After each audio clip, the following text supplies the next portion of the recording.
ವೀಕ್ಷಕರಿಗೆಲ್ಲ ನಮಸ್ಕಾರ. Welcome to my YouTube channel. Bigg Boss season 11 ಸ್ಪರ್ಧಿ ಮತ್ತು ವಿನ್ನರ್ ಆಗಿರುವಂತಹ ಹನುಮಂತು ಹಾಗೂ ಧನರಾಜ್ ಬಗ್ಗೆ ಈ ವಿಡಿಯೋನ ಸ್ಕಿಪ್ ಮಾಡದೆ ಕೊನೆವರೆಗೂ ನೋಡಿ. ಇನ್ನು ಬಿಗ್ ಬಾಸ್ ಮನೆಯಲ್ಲಿ ಧನರಾಜ್ ಆಚಾರ್ ಹಾಗೂ ಹನುಮಂತ ಇಬ್ರು ಕೂಡ ದೋಸ್ತ ಅನ್ಕೊಂಡೆ ಒಂದು ಫ್ರೆಂಡ್ಶಿಪ್ನ ಬೆಳೆಸ್ಕೊಳ್ತಾರೆ. ಕೊನೆಗೆ ಧನು ಅಂತಲೂ ಕೂಡ ಹೊರಗಡೆ ಫೇಮಸ್ ಆಗ್ತಾರೆ ಅಂತಲೇ ಹೇಳ್ಬೋದು. ಇದರ ಜೊತೆಗೆ ದೋಸ್ತ ಅನ್ನೋದೇ ಎಲ್ಲ ಕಡೆ ವೈರಲ್ ಆಗಿದ್ದು ಮತ್ತು ತುಂಬಾ ಫೇಮಸ್ ಆಗಿದ್ದು.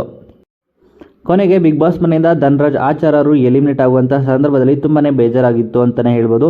ಯಾಕಂದರೆ ಮಾಡಿದ ಒಂದೇ ಒಂದು ಸಣ್ಣ ತಪ್ಪಿಗೆ ಧನರಾಜ್ ಅವ್ರನ್ನ ಎಲಿಮಿನೇಟ್ ಮಾಡಲಾಗುತ್ತೆ. ಅದು ಮಿರರ್ ನೋಡಿಕೊಂಡು ಒಂದು ಟಾಸ್ಕ್ನ ಆಡಿರೋ ಕಾರಣಕ್ಕೆ ಧನರಾಜ್ ಅವರು ಎಲಿಮಿನೇಟ್ ಆಗಿದ್ದು ನಿಜವಾಗ್ಲೂ ಬೇಜಾರಾಗುವಂಥ ಸಂಗತಿಯಾಗಿತ್ತು. ಆ ಕಾರಣಕ್ಕೋಸ್ಕರ ಅಷ್ಟೇ. ಇನ್ನು ಬಿಗ್ ಬಾಸ್ ಮುಗಿದ ಮೇಲೆ ವಿನ್ನರ್ ಆಗಿರುವಂಥ ಹನುಮಂತ್ ಅವರು ಧನರಾಜ್ ಆಚಾರ್ಯನ ಮೀಟ್ ಮಾಡಿದ್ದಾರೆ. ಹಾಗೆಯೇ ಧನು ಅವರ ಜೊತೆ ಕೆಲವೊಂದಿಷ್ಟು ಫೋಟೋಗಳನ್ನ ಶೇರ್ ಮಾಡ್ಕೊಂಡಿದ್ದಾರೆ. ದೋಸ್ತ ನೀ ಮಸ್ತ, ಗೆಲುವು ನಿನ್ನದು, ಖುಷಿ ನಿನ್ನದು, ಇದು ದೋಸ್ತಿ ಗೆಲುವು ದೋಸ್ತ, ಇರು ನೀ ಜೊತೆಯಾಗಿ ಎಂದೆಂದಿಗೂ ಅಂತ ಹೇಳ್ತಾ ಹನುಮಂತವರ ಫೋಟೋಗಳನ್ನ ಶೇರ್ ಮಾಡ್ಕೊಂಡಿದ್ದಾರೆ ಧನರಾಜ್ ಆಚಾರ್ಯವರು. ಈ ರೀತಿಯಾಗಿ ಹನುಮಂತವರು ಗೆದ್ದಿರುವಂಥ ಟ್ರೋಫಿನ ಹಿಡಿದು ಕೆಲವೊಂದಿಷ್ಟು ಫೋಟೋಗಳನ್ನ ಸೋಷಿಯಲ್ ಮೀಡಿಯಾದಲ್ಲಿ ಹಂಚಿಕೊಂಡಿದ್ದಾರೆ. ಇನ್ನು ಈ ವಿಡಿಯೋ ನಿಮ್ಗೆ ಇಷ್ಟ ಆಯಿತು ಅಂದರೆ ವಿಡಿಯೋಗೆ ಲೈಕ್ ಮಾಡಿ. Bigg Boss season 11 Dhanraj Achar ಹಾಗೂ ಹನುಮಂತ್ ಬಗ್ಗೆ ನಿಮ್ಮ ಅನಿಸಿಕೆಯನ್ನು ಕಮೆಂಟ್ ಮೂಲಕ ಕಮೆಂಟ್ ಮಾಡಿ ತಿಳಿಸಿ. ಹಾಗೆ ಇವರ ದೋಸ್ತ ಮತ್ತು ಗೆಳೆತನದ ಬಗ್ಗೆನೂ ಕೂಡ ನಿಮ್ಮ ಅನಿಸಿಕೆಯನ್ನು ಕಮೆಂಟ್ ಮೂಲಕ ಕಮೆಂಟ್ ಮಾಡಿ ತಿಳಿಸಿ. ಇದೇ ರೀತಿಯ ಇನ್ನಷ್ಟು ಹೆಚ್ಚಿನ ವಿಡಿಯೋಗಳಿಗಾಗಿ ನಮ್ಮ ಚಾನಲ್ಗೆ ಸಬ್ಸ್ಕ್ರೈಬ್ ಮಾಡಿ.